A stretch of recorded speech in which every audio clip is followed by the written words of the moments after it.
स्वागत है दोस्तों एक्सीलेंट क्लासेस में। और मैं हरिओम गुप्ता आपको बहुत बहुत स्वागत करता हूं। 10 जनवरी 2021 के सारे क्वेश्चन जो आपके एनटीपीसी परीक्षा में आए हुए हैं, सारे क्वेश्चंस मैं आपको दिखाने वाला हूं। और सारे क्वेश्चन आपके ऑथेंटिक और रियल क्वेश्चन है जो आपके एग्जाम में आए हैं। तो पहला क्वेश्चन है, क्रोएशिया का हाईएस्ट सिविलियन अवार्ड किसे मिला है? तो ये मिला है हमारे देश के राष्ट्रपति श्री रामनाथ कोविंद जी को।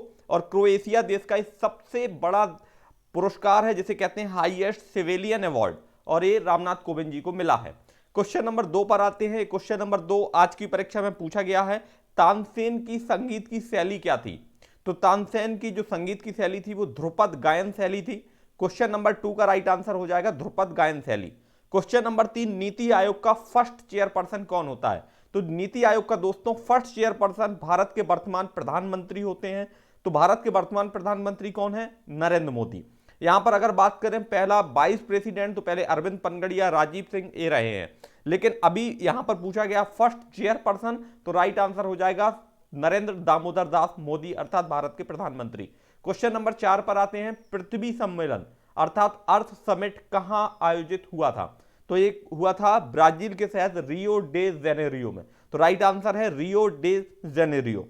आते हैं क्वेश्चन नंबर 5 पर, शिमला एग्रीमेंट जो शिमला समझौता है 1972 में किसके साथ हुआ था? तो एक मैं आपको बता दूं कि शिमला समझौता, ताशकंद समझौता, ये सब पूछे जा रहे हैं, तो सारे के सारे आप तैयार करके जरूर जाइएगा।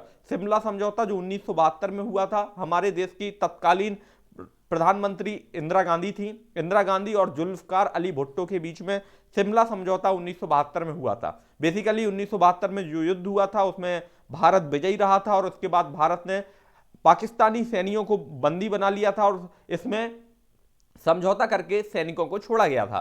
क्वेश्चन नंबर 6, पीली क्रांति किससे संबंधित है? तो मैं आपको बता दूं जो पीली क्रांति है बेसिकली वो आपकी तिलहन अर्थात मस्टर्ड जो होते हैं, आपकी जो पल्सेस होती हैं उनके उत्पादन से है। आप याद रखिएगा, श्वेत क्रांति दुग्ध उत्पादन से है, हरित क्रांति फसल उत्पादन से है, और पीली क्रांति तिलहन उत्पादन से है, और जो रजत क्रांति है वो अंडे से संबंधित है। क्वेश्चन नंबर 7 पर आते हैं, इंटरनेशनल एटॉमिक एनर्जी एजेंसी की स्थापना कब हुई? तो मैं आपको बताऊं कि जो एटॉमिक एनर्जी है वो कहीं ना कहीं परमाणु ऊर्जा हमारे लिए ऊर्जा एक वरदान की तरह है, तो एक अभिशाप की तरह परमाणु बम भी उससे बने हैं। तो इंटरनेशनल एटॉमिक एनर्जी एजेंसी इसी का सदुपयोग करने के लिए 1957 में पूरे विश्व में निगरानी के लिए बनाई गई थी। राइट आंसर हो जाएगा 1957। 1957 इज राइट। कामाख्या देवी का मंदिर कहां पर स्थित है? एक क्वेश्चन बहुत से लोगों ने गलत आंसर टिक किया है, यहां पर कमेंट सेक्शन में भी ओडिशा बोल रहे थे, लेकिन इसका राइट आंसर असम है। बिल्कुल भी कंफ्यूज मत होइएगा। गुवाहाटी यहां की कामाख्या देवी का मंदिर यहां पर स्थित है। यहां पर राइट आंसर हो जाएगा असम। क्वेश्चन नंबर 9 पर चलते हैं, कुश्ती में न्यूयॉर्क का सबसे पहला टाइटल किसने जीता है? तो मैं आपको बता दूं कि बजरंग पुनिया जो कि हरियाणा के बहुत ही जबरदस्त रेसलर के रूप में जाने जाते हैं, और इन्होंने रेसलिंग में न्यूयॉर्क में पहला टाइटल जीता है जिनका नाम है बजरंग पुनिया। क्वेश्चन नंबर 10 पर आते हैं, किस देश में नाइट्रोजन की मात्रा बढ़ाए जाने के कारण कौन सी खेती में नाइट्रोजन की मात्रा अगर आपको बढ़ानी है तो कौन सी फसल आपको उस खेती में यूज करनी पड़ेगी? तो मैं आपको बता दूं कि जो राइजोबियम नामक बैक्टीरिया होता है वो बेसिकली आपके दलहन अर्थात जैसे कि अरहर की और मूंग की जो दाल की फसलें होती हैं उनमें बेसिकली राइजोबियम नामक बैक्टीरिया है जो कि नाइट्रेट के फॉर्म में जो जमीन होती है, खेत की मिट्टी होती है, उसमें नाइट्रोजन का संचय करती है। तो राइट आंसर हो जाएगा दलहन। क्वेश्चन नंबर 11 पर आते हैं, किस तरह के डेटा के समूह को क्या कहा जाता है? एक तरह का मान के चलिए आपका डेटा का समूह है, group of data is called array. Array basically एक व्यवस्थित डेटा का समूह होता है। राइट आंसर एरे हो जाएगा। क्वेश्चन नंबर 12 आपका केमिस्ट्री से संबंधित है, कॉपर और जिंक के फॉर्मेशन को क्या कहते हैं? जो हमारी मिश्र धातु बनती है, एलॉय बनता है, उसको हम क्या कहते हैं? तो कॉपर और जिंक के मिलने से दोस्तों ब्रास बनता है। ये हमारा राइट आंसर ब्रास हो जाएगा। चलिए नेक्स्ट क्वेश्चन पर चलते हैं, कॉपर और टिन को मिला दिया जाए तो ब्रॉन्ज बनता है। कॉपर और जिंक का हमने पिछले क्वेश्चन में देखा, कॉपर और टिन इस क्वेश्चन में देख रहे हैं, ब्रॉन्ज बनेगा कॉपर और टिन के मिलाने से। अगला क्वेश्चन आपका बायोलॉजी से संबंधित है जो आरआरबी एनटीपीसी परीक्षा में पूछे गए हैं। मैं आपको बता दूं कुछ क्वेश्चन बहुत ही आसान है, यहां पर कुछ क्वेश्चन ऐसे हैं जिन तक अगर आप पहुंच जाएंगे तो वो क्वेश्चन हो जाएंगे। तो आपको कोशिश ये करनी है कि सारे क्वेश्चन तक एक बार पहुंचे।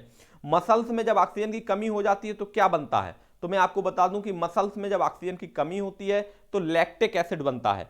मसल्स में बेसिकली ऑक्सीजन वहां पर ऊर्जा का उत्पादन करती है, माइटोकॉन्ड्रिया होते हैं कोशिकाओं के, वो ऑक्सीजन लेकर ऊर्जा बनाते हैं। क्वेश्चन नंबर 15 पर आते हैं, कलपक्कम पावर प्लांट का नाम क्या है? तो मैं आपको बता दूं कलपक्कम शहर है वो चेन्नई में है, मद्रास में है, और Madras atomic power station Kalpakkam power plant का है। अब ये किसके द्वारा चलाया जाता है? ये एनपीसीआईएल की परियोजना है, नेशनल पावर कॉर्पोरेशन लिमिटेड, जो न्यूक्लियर पावर से काम करती है, वो मद्रास एटॉमिक पावर स्टेशन इसका नाम है। एनटीपीसी परीक्षा में क्वेश्चन पूछा गया है। क्वेश्चन नंबर 16 पर आते हैं, सरकार की रेवेन्यू एक्सपेक्ट बोरोइंग को क्या कहते हैं? तो मैं आपको बता दूं कि जो सरकार की कमाई होती है वो रेवेन्यू के फॉर्म में होती है, आप देख सकते हैं, और हम उसके अकॉर्डिंग वो बोरोइंग करती है, सरकार उधार लेती है, तो इसको कहा जाता है रेवेन्यू डेफिसिट। डेफिसिट होता है घाटा, डेफिसिट का शाब्दिक अर्थ अगर देखें तो उसे डेफिसिट कहते हैं, अर्थात सरकार रेवेन्यू आने से पहले ही रेवेन्यू की उम्मीद करके उसको खर्च कर देती है, इसको बोलते हैं रेवेन्यू डेफिसिट। क्वेश्चन नंबर 17 जो कि बायोलॉजी से है, जीभ के रिसेप्टर को क्या कहा जाता है? जीभ में स्वाद के तंतु जो होते हैं जिससे हमें स्वाद का आभास होता है, तो जीभ के वो कण जो रिसेप्टर के फॉर्म में काम करते हैं उनको कहा जाता है गस्टेटरी, GUSTATORY। याद रखिएगा, गस्टेटरी रिसेप्टर है हमारी जीभ के जो हमें टेस्ट का अनुभव होने देते हैं। क्वेश्चन नंबर 18 पर आते हैं, पूना एक्ट। पूना एक्ट गांधी जी और किसके बीच हुआ था? तो मैं आपको बता दूं जो पूना समझौता है भीमराव अंबेडकर और गांधी जी के बीच में ये समझौता हुआ था। बेसिकली अंग्रेजों की जो चाल थी उसमें वो हमारी समाज को बांटना चाहते थे, जिसके कारण से गांधी जी नाराज होकर यरवदा जेल में, पूना की यरवदा जेल में नाराज होकर इस समय उन्होंने अनशन शुरू कर दिया था। फिर भीमराव अंबेडकर जी जाकर उनके बीच एक समझौता हुआ था। क्वेश्चन नंबर 19 पर आते हैं, हार्ट को कार्डियोलॉजी कहा जाता है, आपने पढ़ा होगा। तो किडनी को क्या कहा जाता है? तो किडनी के अध्ययन को कहा जाता है नेफ्रोलॉजी, और आप स्पेलिंग भी देख सकते हैं, nephrology is the study of kidney, और जिस प्रकार से कार्डियोलॉजी स्टडी है हार्ट की। क्वेश्चन नंबर 20 पर आते हैं, वारली पेंटिंग किस राज्य से संबंधित है? तो वारली पेंटिंग महाराष्ट्र से संबंधित है। Warli painting is related to which state? It is related to Maharashtra. Question number 21 पर आते हैं, हमने सारे वो इंपॉर्टेंट क्वेश्चन आपके लिए लेकर आए हैं आरआरबी एनटीपीसी परीक्षा में जो आपके एग्जाम में आए हुए हैं। ईस्ट इंडिया कंपनी की स्थापना कब हुई थी बताइए? कितना आसान क्वेश्चन है, तो मैं इसीलिए आपसे बार बार कहता हूं कि आपको उन सभी क्वेश्चन तक पहुंचना है, अर्थात आपकी प्लानिंग ये होनी चाहिए कि हमें किसी क्वेश्चन में अटकना नहीं है, हमें सारे क्वेश्चन तक जाना है। ईस्ट इंडिया कंपनी की स्थापना कब हुई थी? तो ये हुई थी 1600 ईस्वी में। और चंद्रकांता जो उपन्यास है बेसिकली इसको लिखा किसने था? तो देवकीनंदन खत्री की बहुत ही फेमस रचना है चंद्रकांता। चंद्रकांता बेसिकली एक उपन्यास है, तो राइट आंसर है हमारा यहां पर देवकीनंदन खत्री। क्वेश्चन नंबर 23, दूसरी पंचवर्षीय योजना किसके मॉडल पर आधारित थी? तो पीसी महालनोबिस के मॉडल पर आधारित थी दूसरी पंचवर्षीय योजना। पंचवर्षीय योजना का कंसेप्ट कहां से लिया गया था? आप कमेंट सेक्शन में मुझे बताइए, आप मुझे कमेंट सेक्शन में करके बताइए कि जो पंचवर्षीय योजना का मॉडल है वो कौन से देश से लिया गया है। क्वेश्चन नंबर 24 पर आते हैं, दो डिजिटल डिवाइस को जोड़ने के लिए किसका प्रयोग किया जाता है? तो हमारे लैपटॉप से हम कुछ भी कनेक्ट करने के लिए किसका प्रयोग करते हैं? यूएसबी पोर्ट का। यूएसबी पोर्ट के माध्यम से हम एक डिजिटल डिवाइस को दूसरी डिजिटल डिवाइस से कनेक्ट कर पाते हैं, तो राइट आंसर है यूएसबी पोर्ट। आते हैं, इसके बाद हमारा ये वीडियो यहां पर एंड हो जाता है। आपको उम्मीद करता हूं आपको सारे क्वेश्चन समझ आ गए होंगे। Thank you for watching, have a awesome day, thank you so much. आप सभी का दिन मंगलमय हो। Thank you so much.